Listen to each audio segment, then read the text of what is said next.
avec Yes. C'est notre moment. Dites oui aux actualités dans votre journal TV. Elmondes mety ho an'ny karazana fiara rehetra ary miantoka ny hatsarany. Elmondes hitanao ny vaovao. Vaolinna vaovao be. Vaolinna manolotra ho anao ny vaovao. Loto ny olanao, vaolinna ampiasaina.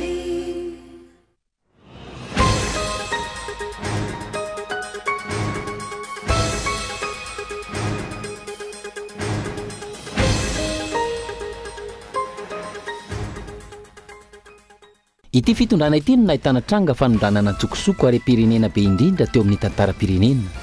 Lasa avokoa ny volamena, azo sarobidy, biby sy ireo karazan-java-mananana rehetra mampiavaka an'i Madagasikara. Tsy tokony mafamaina fa ampiarina amin'ilay solombavambahoaka izay tratehaka ny tondra sokatra ny tsokosoko, misy 12 tratra teny Ambobao ny lalàna velona, hoy ny teo anivon'ny Alliance Voargasy tamin'ity androany ity. Tsy tokony avela ialokaloka amin'ny fananany immunité parlementaire ity solombavambahoaka ity amin'izao fandikan-dalàna goavana izao. Natratra 520 ny isan'ireo olona tonga teny amin'ny sampana vonjy aina na ny urgence teny amin'ny hôpitaly CHUGRA ny andro ny talata 20 sy ny alarobia 20 ny volana desambra lasa teo, raha toka 20 ihany zany ny taona 2024. Misy 2 kosa ankilan'ireo namoiny aina teny amin'ny hôpitaly ary 2 hafa efa maty avy any ivelany nentina tao amin'ny hôpitaly. Fotoana mampirongatra ireo fisolokina isan-karazany eto amintsika ny voninandro fety sy ny farantaona tahaka izao. Renim-pianakaviana iray no nijoro vavolombelona very volatra any amin'ny 5 tapitrisa ariary tao anatin'ny 2 andro monja. Any ivelany 9 desambra taona 2024, 9 desambra taona 2024, feno 20 taona androany no nisian'ilay tsunami goavana niainga atao amoron-dranomasina andrefan'ny Indonésia izay nandripaka ain'olona mihoatra ny 2 alina sy 2 hetsy tamina firenena maro manodidina ny faritry ny ranomasimbe Indiana. Ny andinidinin'ireo avy hatrany ary.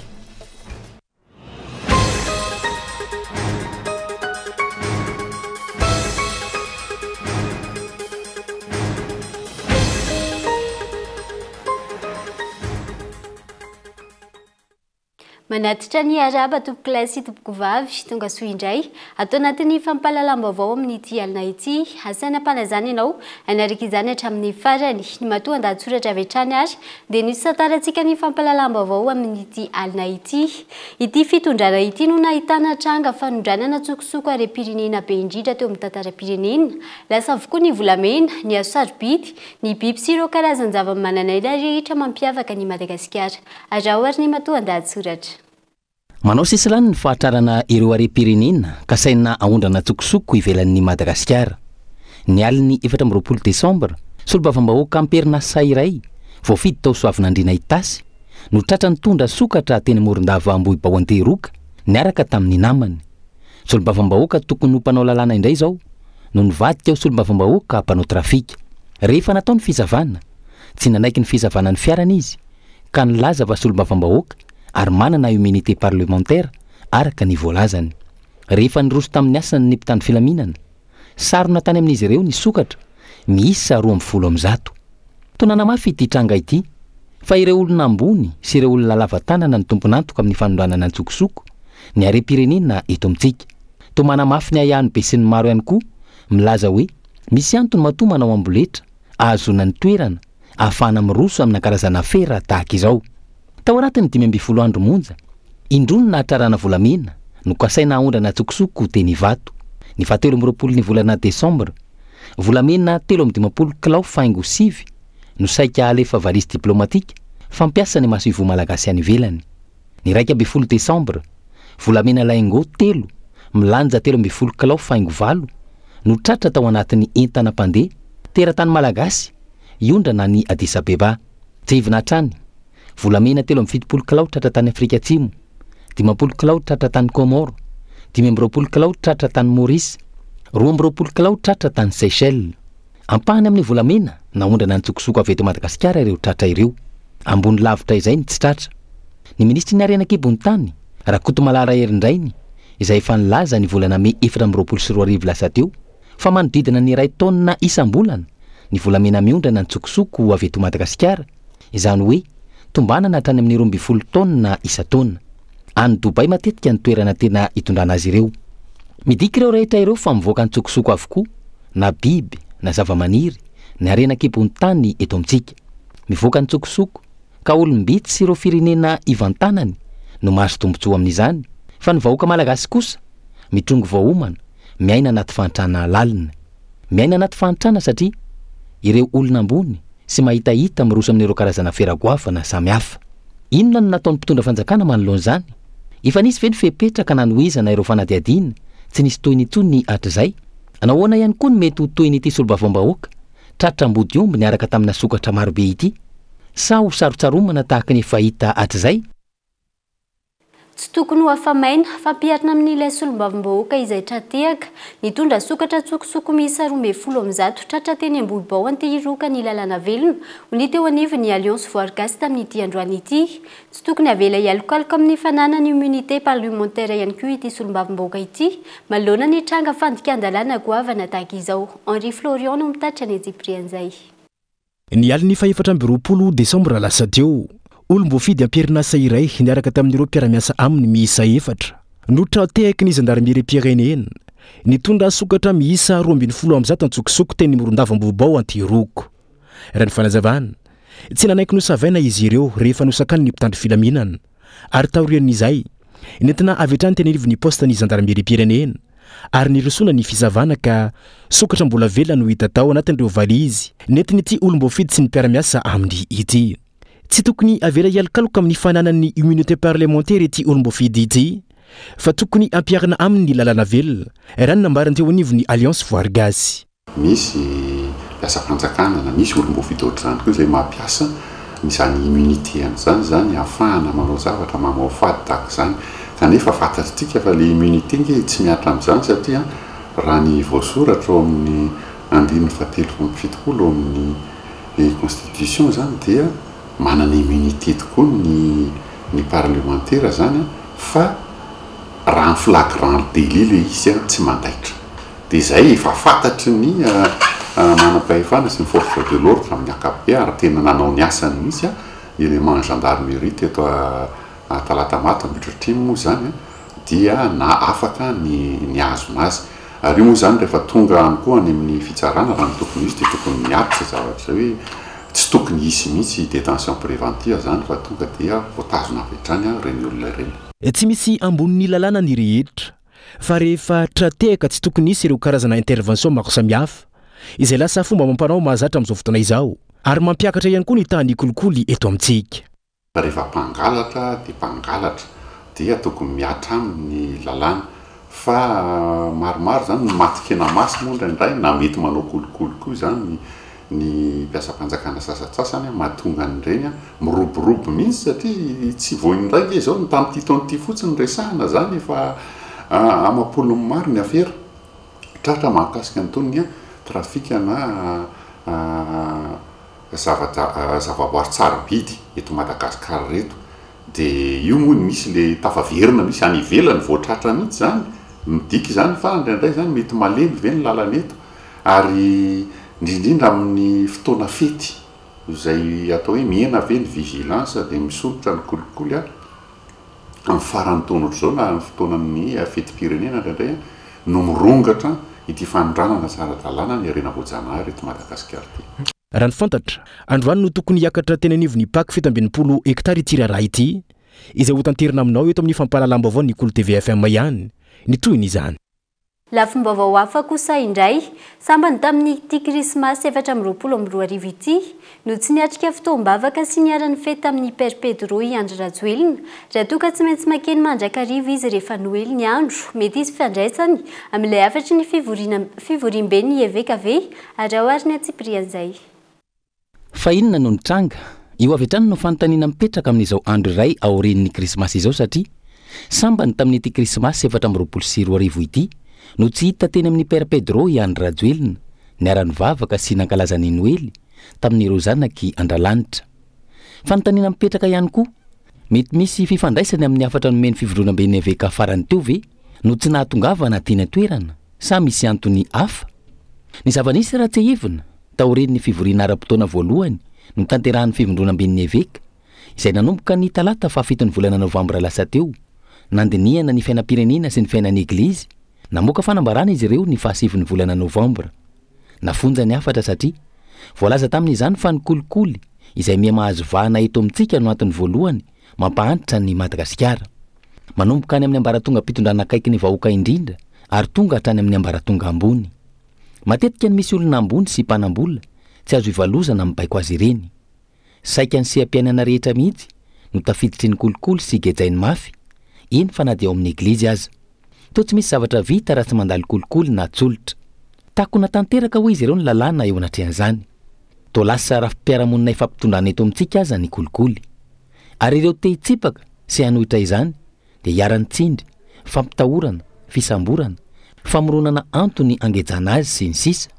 atahorana ho tonga hatrany amin'ny fifofonany any mihitsy aza mampiravoravo tanana ny tsara sitrapo izany hoy ny fivondrona amben'ny eveka vokatr' izany dia mahazo vahana ny tsy fanaran-dalàna nefa dradradradaina ny hoe tanytan-dalàna isan'ny fanontaniana napetraky ny fivondrona amben'ny eveka ihany koa ny momba ilay lalàna manasazy ireo nanao fanolanana nambara tamin'izany fa mifanohitra amin'ny asina mahaolona ny fampijaliana ampiasana herisetra ary mikasika ny fifidianana dia nanamafy ny fivondrona amben'ny eveka fa ny fanarahany rehetra ny lalàna no miantoka ny fifidianana ametraka fanjakana azo itokisana olona iaro azy no ilain'ny vahoaka ao anatin'izao asarotam-piainana mangeja azy izao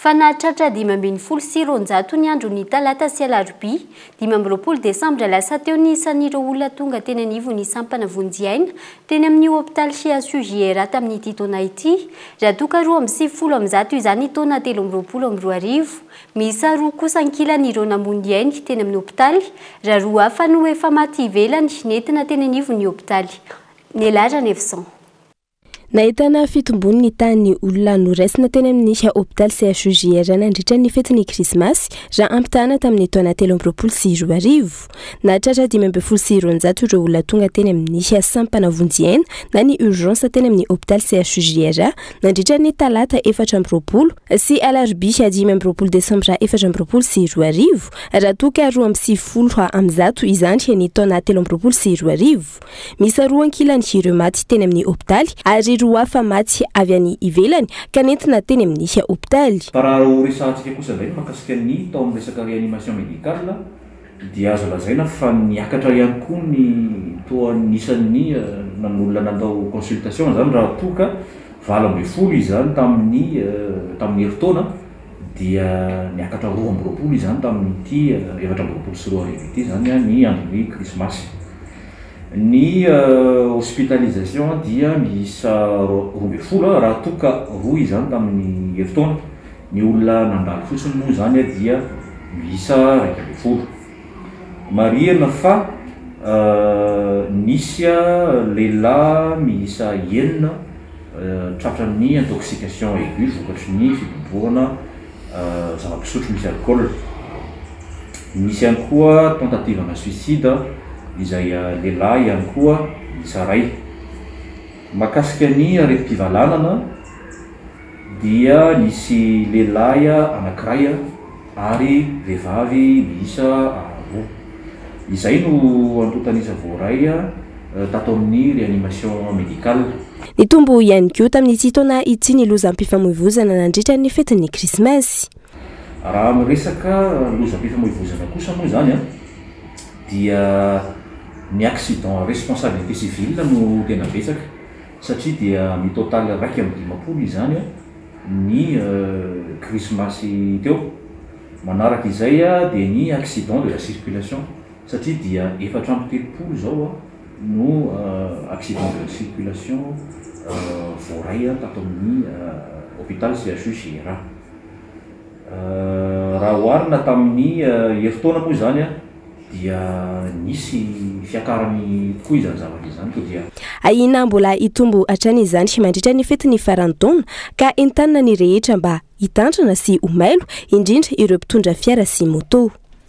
Nilamina tamin'ny ankapobeny ny fankalazana ny fety Noely tao Mahajanga nandritra izay 2 andro izay tsikatra ihany koa nandritra izany fa nitombo ireo olona tonga niangona sy nanankona ny fiainany tamin'Andriamanitra Samy fetam-pilaminana avokoa araka izany ny ankamaroan'ireo mponina tany an-toerana. Anja Robert, Kolomajanga. Ny lamina ny tanànany Mahajanga tamin'ny ankapobeny nandritra ny fankalazana ny fety teo. Nanomboka ny aliny talata 24 ny volana Desambra, mpitandro ny filaminana amanjatony avy ao anivon'ny FDS no naparitaka nanao andro maso manerana ny tapo-tanàna sy teny anivon'ireo vakiparitra any anatin'ny fokontany 4. Ny maraina ny 15 ny volana Desambra, tao anatin'ny filaminana ihany koa no nankalazany ny mpino kristianina ny fahatserovany ny naterany ilay mpamonjy. Krismasy dia ampatsivona antsika trano fa fiainana ny fiangonana izy io atsiarovana indrindra ny natongavan'i Jesosy Kristy tetỳ an-tany. Kanefa amin'izao vanim-potoana misy antsika izao koa ny fiandran-dran'ny fiangonana dia fiandran-dran'i Jesosy Kristy tsy ateraka intsony fa ho avy tsara ny velona sy ny maty ka handray ny mino rehetra ho any aminy. Zay zany ny ambaran'ny Krismasy. Ka tamin'ity anio ity zany dia nisy ny afatra izay nomeny ny tompo ny fiangonana, nomeny ny tompo antsika fa izy dia Andriamanitra hatramin'izay, dia Jesosy Kristy zany tena Andriamanitra izy araka ny fanambarany eo amin'ny Soatra Masina fa tsy tahaka izay filazany sasany azy. Kanefa Andriamanitra nanetry tena mba tonga olona hiara-monina amin'ny olombelona hamonjena ny mpanota dia isika zany. Fa dia hita amin'izao fotoana izao fa manankina amin'Andriamanitra, amin' Jesosy Tompo ny olona fa miafeny foana ny tranon'Andriamanitra rehefa Krismasy sahala amin'izao. Izany hoe na inona sarotam-piainana, na inona fahatapahan'ny jiro sy rano dia matsiaro an'Andriamanitra ny olona, mametraka amin'Andriamanitra sy amin' Jesosy Kristy ny fiainany. Dia oka ho izay hatrano ny fiainantsika na inona na inona. Isaky ny fety toy izao dia betsaka amin'ny mponina Mahajanga no misafidy ny maka rivotra eny amin'ny bord de la mer sy eny amin'ny village touristique, mampifaly ny ankizy miara-mikorana amin'ny ankonana rehefa takariva iny. Izany rehetra izany dia mbola tao anatin'ny filaminana avokoa ary toy isan'andro hatramin'ny fety ny farantaona sy ny taom-baovao ny hetsika Mahajanga amin'ny fety am-pilaminana ataon'ny FDS eto Mahajanga tapo-tanàna. Niarany herisetra sy fisamborana avokoa ary antsojay tamin'ity fitondrana rajoela ity ny ankamaroan'ny olom-pirenena ny taky ny zony naneho ny hevitra manoloana ny tsy fanaran-dalàna ny tranga teto amin'ny firenena. Pirofo mivaingana ahitana taratra ny tsy fipetrahan'ny matany demokratika ny Madagasikara intsony ho ny mpandala fiarahamonina naneho ny heviny fanadihadiana. Tsy mipetraka araka ny tokony ho izy intsony matany demokratika ny Madagasikara, veriasina ny demokrasia, vohitsakitsaka ihany koa ny zon'olombelona raha tsy laza afa-tsy ny fampiasana hery famoretana sy fisamborana ireo olom-pirenena ny taky ny zony sy naneho hevitra manoloana ny tsy rariny teto amin'ny firenena ireny. Ny fitondram-panjakana ankehitriny izay efa tsy mahavaolana intsony ka izao tsy mivaky loha ny vahoaka sy ny fananany izao, antony tokony hatonga saina sy hampandintena ny rehetra ho ny mpandalina fiarahamonina naneho ny heviny. Naona no tsy izay fa mana olan'izay no ataon'ny fanjakana fa ny lasa fampiasana hery menjady amin'ny olona mitaky zany. Le olona mitaky eny potony lasa maratra, voasambotra sy tratrany atsojay tahaka izao. Ny dikana raha ohatra mijery ny fanjakana ara-dalàna demokratika zany dia hoe tsy tafapetraka amin'izay intsony zany fitondrana amin'izao. Lasa herisetra sy fampiasana zandary sy miaramila no entina manana olana amin'ny zavatra miantsaika amin'ny fiainam-bahoaka. Ka manana sala ny fitondrana ohatr'izany.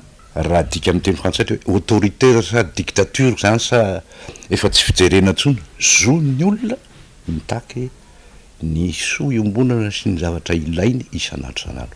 Dia ny vahoaka malagasy ny tokony andinika nijery an'izay hoe inona ty mitrango ty.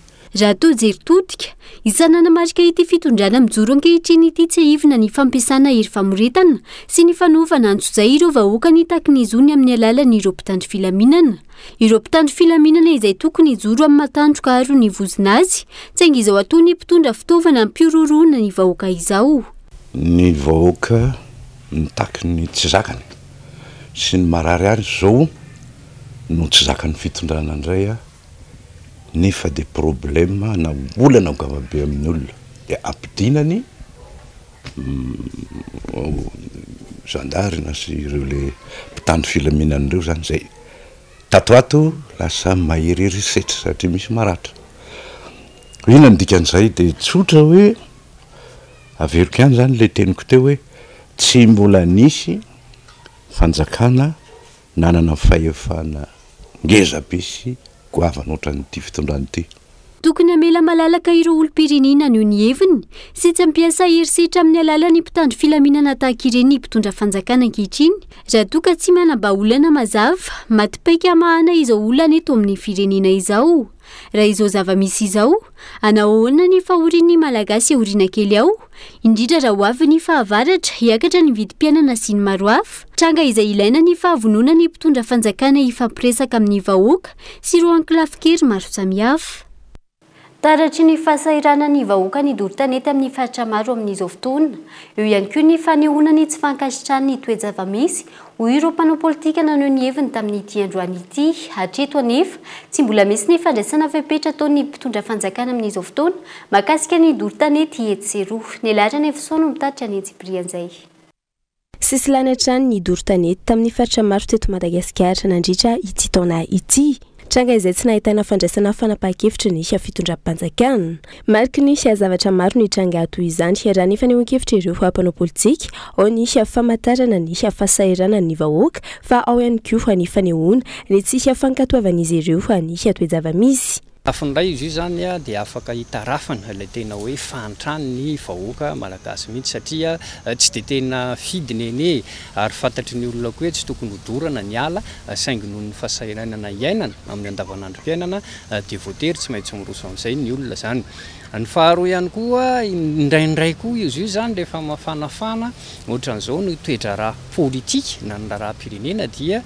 ny vahoaka malagasy moa zany dia mitady ny fomba hatrany anehoany ny tsy fankasitrahany na mety hoe fahasorenany amin'ny mpitondra fanjakana fa le mpitondra fanjakana mazana ny ohatrany tsy mandraharaha ve raha zay ny azo ilazana azy satria misy ny lazaina moa zany politika apetraky ny mpitondra fanjakana mahakasika ny hoe fiarovana amin'ny tontolo iainana eto amintsika moa zany isak'izay minisitra tompona andraikitra miovy eo dia misy foana isika koa tsy tara amin'iren'ilay fivoriana iraisam-pirenena sahala amin'iren'ilay COP izay manatrika hatrany zany Madagasikara nefa etsy ankilany tsy hitanao zany hoe inona ny tena vokatry tsy manana politika mazava hiarovana ny tontolo iainana sy nisy fiatrehana ny fiovaovan'ny ny toetrandro izao fitondrana izao fa manao fitaovana afaka vola any ivelany fotsiny ihany ny voka-dratsy ateraky nisy afasimban'ny tontolo iainana raha ny fanazavana hatrany resahana koa zany dia tsotra tsy manana politika mazava zany ahafahana miatrika ny fiovaovan'ny tontolo iainana io zany ny antsika aloha ny mpitondra fanjakana fa resaka fotsiny betsaka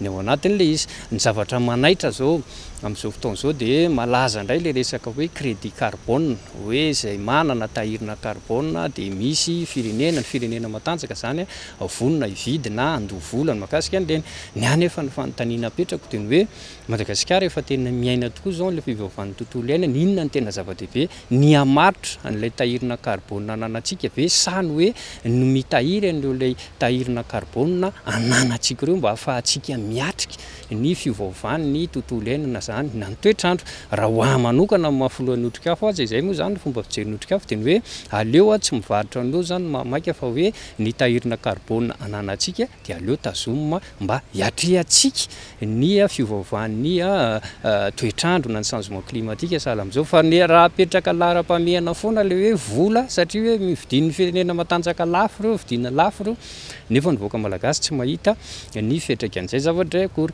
tsy misy fanadiadiana lalina fa ny famadiana ho vola ny arena eto amin'ny firenena ihany no lahara-pahamehana amin'izao fitondrana izao raha nisy fanazavana ireo mpanao politika hatrany dia ilafy vaovao iny ihany koa tompoko lasy tompoko vavy no entina misy tao anaty indoka fohy vetivety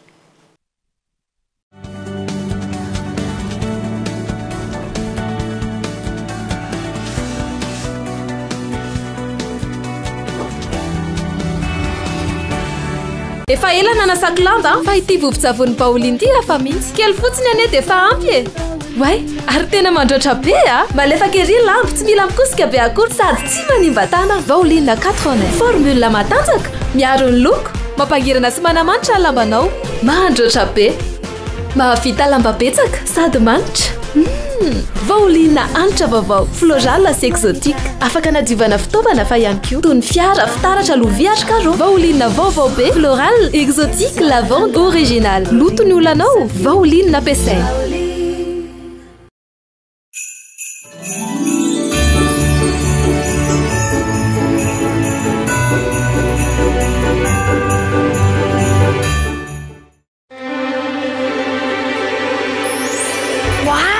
Ohatran'le amin'ny film reny mihitsy. Tsy le chocolat any mami? Tena lalatiako be. Jerena ty e, mety be amin'ny décoration aty. Hafa ihany no manomana fety miaraka amin'ny fianakavy. Ianao koa manomana Christmas mahafinaritra miaraka amin'ireo olontianao ao amin'ny Carrefour sy Jumbo Score. Tratro fety e. Mirary fety sambatra e.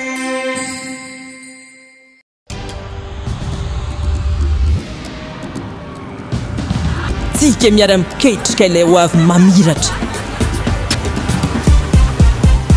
miara-manoriny mamoriny tsy hijanona tsony satria efa hainao fa tsika tanora no tompony ndao ifandray hitady inspiraka vaovao hanoratra ilay pejy vaovao mety amintsika afaka mamoriny maneho ny maizy atsika efa aty amintsika zao ny baolina tsisy anakantsika satria isika iray mifandray miara-manokatra lalana vaovao ka tonga le fotoana zao dia zao ndao falera Thelma miova o yes.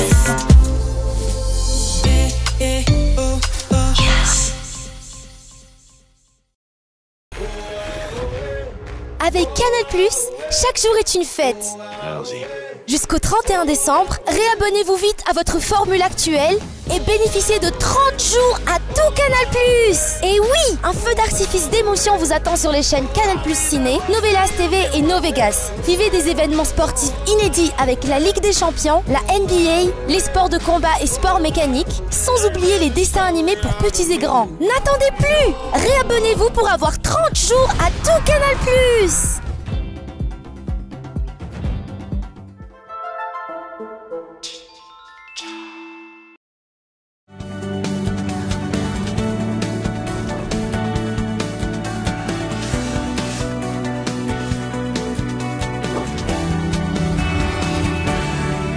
Mamerina ny araba tompoko lasy tompoko vavy tonga soa indray atao anatin'ny tapany faharoa sady farany fampahalalam-baovao mbola manasana ao hatrany hanaraka izany hatramin'ny farany anohizantsika ho amin'ny fampahalalam-baovao mavesatra ho an'ny vahoaka malagasy ny fiatrehana ny lafiny ara-tsosialy raha ny tena anivo ny fiarahamonina amin'izao fotoana tsy manana politika mazava momba izany mpitondra fanjakana fa variana amin'ireo fihetsiketsehana hetseroa miakatra isan'andro ihany koa ny vidim-bary eny an-tsena Henri Florian.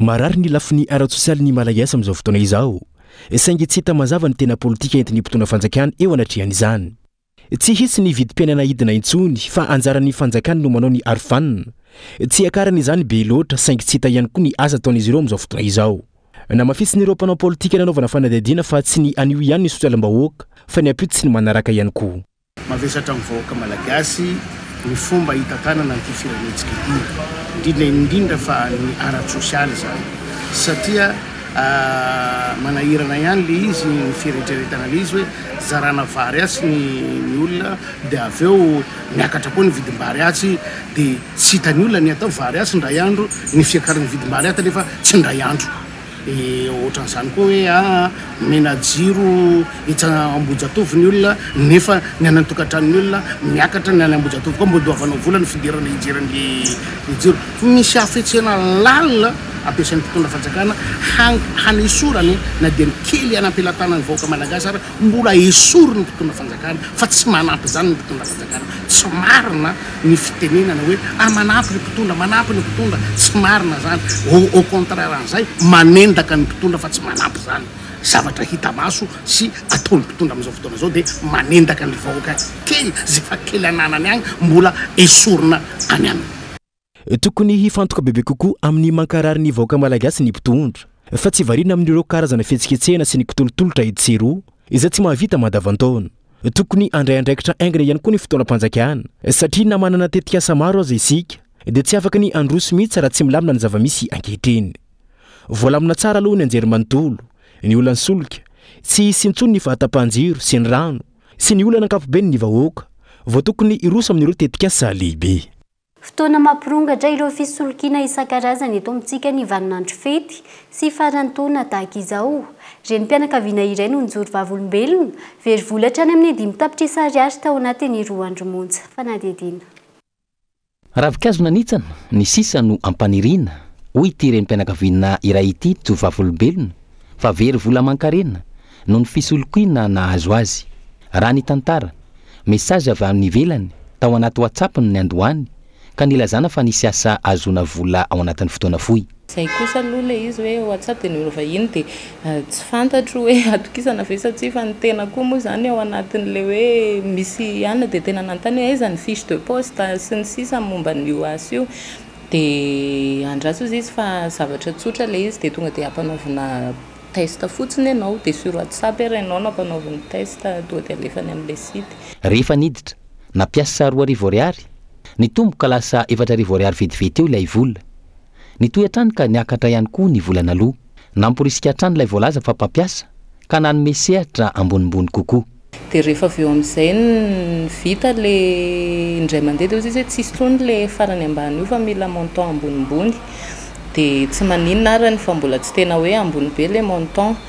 Dia rehefa avy eo izy hoe nahazo félicitations izy fa nahazo asa continue ianao dia tsy maintsy miala ao anatin'le groupe aloha fa anao rery io dia sady ambony be ny commission an'io mba tsy hipartany le izy dia ok ary dia miala tao amin'le groupe dia nandefany le asa continue ka izany tsy hoe le paiement nataonao voalohany iny fa à chaque fois zany mavita ray ianao dia mitoy le asainy manome hafa vaovao indray dia vita iny dia anankitelo au total zany le montant rehetrarehetra efa tena tafiakatra ambony be tena efa amina million d'ariary maromaro dia eo amin'izay dia tena mandeha normal le izy dia atoriny ianao hoe io fa mipotra le azonao tamin'ity dépôt nataonao ray ity dia efa mipotra dia tena efa any amin'ny farany ianao zany manantena amin'izay hoe akan'le vola dia izy hoe mandohetra amin'izay ianao akanao an'le vola zany dia eo zany vao tonga saina hoe fa mandohetra ahoana moa zany ny impôt sur le revenu zany hoe alaina amin'le karama fa tsy hoe aloha manokana dia kanjo le izy tena tsy omenina le vola nataonao tany am-boalohany na le zavatra nampanantenainy ho azonao rehefa avy eo. Ho azy manokana vola manodidina ny 5 tapitrisa ariary no napetraka ary nampanantenaina fa iverina hatrany amin'ny 20 tapitrisa ariary. Kanjo zavatra hafa no nitranga. Raha ny fanazavana olona anarivo ny maro no tratra tahaka ity nahazo ilay renim-pianakaviana ity. Fotoana mampirongatra ireny fisolokiana isan-karazany ireny ny fotoan'ny fety sy ny faran'ny taona tahaka izao. Mila mailo mandrakariva hoy ireo efa niarany raha nitondra fananarana. Tsara foana hoe mailo zany tsika manoloana ny reny zavatra ohatrin'ireny mailo hoe tsy tonga dia miinvestir be fa tena manadiady hoe ino dia rehefa voatra zao koa satria rehefa avy eo miresadresaka amin'ilay namako ireny tena be da be zany no efa voan'le izy ho an'le olona efa voa dia mangataka koa hoe mba miara-mentana fa ho an'ny olona intellectuel manko zany ohatry ny hoe mahamenatra ny zavatra ohatr'izany hoe nao hoe dia ho tratran'izany ary tena misy olona tena mitsara mihitsy hoe ndriva hoe ohatr'izao dia mbola tratra ny zavatra ohatr'izany no reo amin'resaka tena misy olona be da be tena tratra amina montant goavana kokoa ary dia tokony mba ahafahantsika zany hoe manapotika an'izany système zany dia tokony tsy homenatra tsika midénoncer an'le izy sy ny sisa dia ho an'ny fitondram-panjakana zany hoe mangataka mba hisy zavatra ataonry zareo fa ny anay moa zany hoe efa misy an'izay fitoriana izay natao dia mba manantena hoe hisy fandraisana andraikitra ho ataony ao anivon'ny polisy ny any amin'ny tribonaly ary indrindra moa fitondram-panjakana Ray Manontolo Mahefa. Ny kitro farany sehatry ny fizahantany mihitsy no marary amin'izao fotoana antony mahatonga ireo mpizahatany ho vitsono tonga hito amintsika ho ny mpisehatra amin'ny fizahantany. Tsy tamazava ihany koa ny tena politika mazava apetraky ny mpitondra fanjakana ho famahana ireo olana ireo. Anisan'ny sehatra manan-danja eo amin'ny lafiny ara-tsoika ireny ny firenena ny lafiny fizahantany noho ity farany izay mampidi-bola vahiny sy miteraka asa ho an'ny sokajin'olona samihafa. Raha atao jery todika ny tontolon'ny fizahantany tamin'ity taona ity azo ambara fa niiba ny toerana misy any Madagasikara raha ny nambarandreo mpiantsehatra ara-pizahantany nateo aza ny fanokafa ny fitondram-panjakana ireo sidina maromaro mampifandray antsika amin'ireo firenena any ivelany toy ny sidina mampifandray any Dubai sy Madagasikara. Fa raha ny lafy ny fizahantany manokana zany dia tsy mbola hita taratra ny ndeha ataontsika hoe fiantraika ny goavana eo amin'ny sehatry ny fizahantany zay ny fanaovan-tsonia fiara-miasa teo amin'ny Emirates Airlines sy ny fitondram-panjakana malagasy. Etsy andaniny mbola lavitsy ny afo ny kitay satria mbola ndeha ataontsika hoe manodidina ny 200,000 mahery eo zao ny mpizahatany nitsidika Madagasikara tamin'ity taona ity raha toa ka efa nisy tanjona tany aloha tany 350,000 nisy mpizahatany zany tao anatiny taona zany. Aza dino fa nametsaka vina ny fitondram-panjakana tao anatin'ilay PGE zany fa hanatratra 1 million de touristes zany à l'horizon 2028 zany. Mbola ndeha ataontsika hoe raha jerena zay fepotona zay zany mbola lavitra aloha zany zay mbola azontsika atao tsara manatratra n'izay tanjona zay fa saingy indrisy tsy dia hita taratra zany ny ezaka zay ataony fitondram-panjakana malagasy eo amin'ny lafiny zay fampiroboroboana ny lafiny fizahantany zay. Olana lehibe mahatonga ny fiainan'ny mpizahantany ihany koa ny faharatsian'ireo foto-drafitrasa misy toy ny lalana fa ao ihany koa ny lafiny fandriam-pahalemana. Tokony hifototra zany tsika bebe koa amin'ny resaka foto-drafitrasa eo amin'ny resaka fanamboaran-dalana zany efa hitantsika zao fa tena ratsy daholo ny lalana mampitohy an'ireo ndeha ataontsika hoe ville touristique zany eto Madagasikara amin'ny ankapobeny zany. Etsy andaniny mbola sahirana ihany koa tsika mijery ny lafiny tsy fandriam-pahalemana any ambanivohitra indrindra reny toerana mahasarika mpizahatany be reny. Eo ihany koa ny resaka olona ny angovo zay mampikaikikaiky ny opérateur maro amin'izao fotoana izao satria tena sahirana mihitsy ireo mpizahatany zany rehefa mivahiny amin'ireny trano fandraisam-bahiny sy trano fisakafoanana reny zany. Zany rehetrarehetra zany dia anisany misy impact ny direct zany eo amin'ny tsy fanatsatsaratsika n'ilay tanjona zany raha toa ka tsy manao ezaka ny fitondram-panjakana zany amin'izay lafy ny resaka fototra na kitro ifaharany zay fampiroboroboana ny lafiny fizahantany zany. Ilaina araka izany ny fanamafisany ny ezaka ataony ny mpitondra fanjakana amin'ny fampiroboroboana ny lafiny fizahantany ity mba hampidibola betsaka ao anatin'ny kitapom-bola mpanjakana malagasy. Vaovao avy any ivelany, 9 Desambra taona 2024, 9 Desambra taona 2024, feno 20 taona androany nisy ilay tsunami goavana nienga tao amoron-dranomasina andrefa ny Indonezia, izany nandripaka ain'olona mihoatra ny 2 ala sy 2 hetsy tamina firenena maro manodidina ny faritra ranomasimbe Indiana. Izany voakasika izany ny tao Indonezia, ny tao Sri Lanka, ny tao Inde, Thaïlande, ny tao Somalia, ary ireo firenena misy asify taty amin'ny fatriny ranomasimbe Indiana. Ho fahatsiarovana ireo olona namono ny ainy nandritra io loza voajanahary io araka izany, nisy androany niantsika fahatsiarovana ny rany ireo niarambony sy ireo olona akaiky ireo namono ny ainy tao Indonezia. Dia ny maresaka iraisam-pirenena iny ihany koa tompoko lahy sy tompoko vavy no mamarina sy manakatona ny fampahalalam-baovao tamin'ity alina ity hankasitrana feno ianao nanaraka izany hatramin'ny farany feloma tompoko.